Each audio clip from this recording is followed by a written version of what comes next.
Hi there, it's Adam, and I'm your host of the Board Leadership Series, which is executive education for nonprofit boards. You've been sticking with us like a champ, and we're at part 4 of the Board Leadership Series, our 300 session on strategy and structure.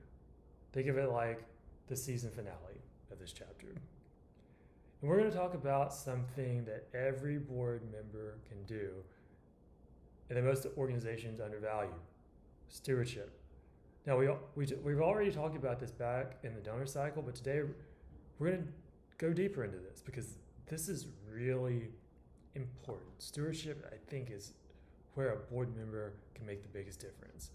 And we're going to touch on some themes going back to the psychology of why people stay connected after they give. And board members, they're the best people to lead that. I really believe that. And that's why this isn't just a one-off. This isn't just filler. I really feel like stewardship is where a board member can be the most effective. And like we talked about, it's not about sending thank you notes. It's about making people feel so good and so seen and so connected that they stay involved. So whether they're giving their time, their talent, their treasure, their ties, their testimony, you are responsible for helping those gifts take root. So how do we do it better? I want to introduce 3 mainstream psychological principles that you can do and that you can use to improve stewardship. First, the Endowed progress effect. It's the idea that people are more likely to keep giving when they feel like they're already in motion. So instead of saying, thanks for your gift, you can say, because of you, we're already halfway there. Or something like, this is step 2 of 5 and it's a big one. Let people feel that momentum because that's what builds loyalty and it makes future engagement easier. The second principle is the IKEA Effect. People value what they help build. This is where board member thank yous matter so much. This is when you tell a donor, we couldn't have pulled this off without you.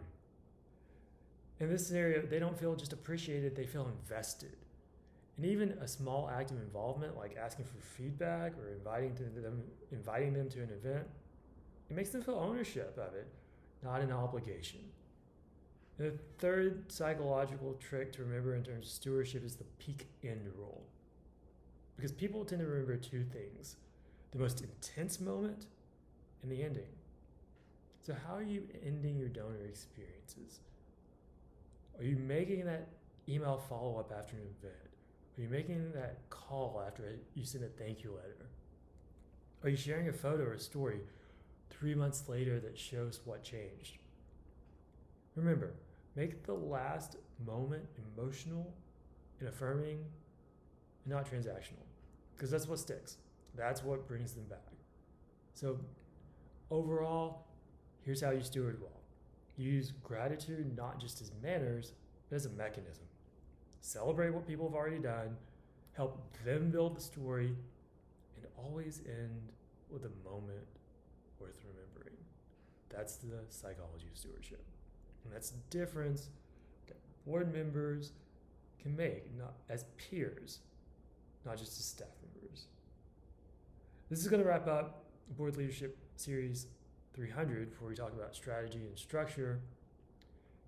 In our final chapter, we're going to talk about legacy, wealth, and systems level thinking. Because now that you know how fundraising works, it's time to talk about what outlasts good fundraising: your legacy. Take care, and we'll see you then.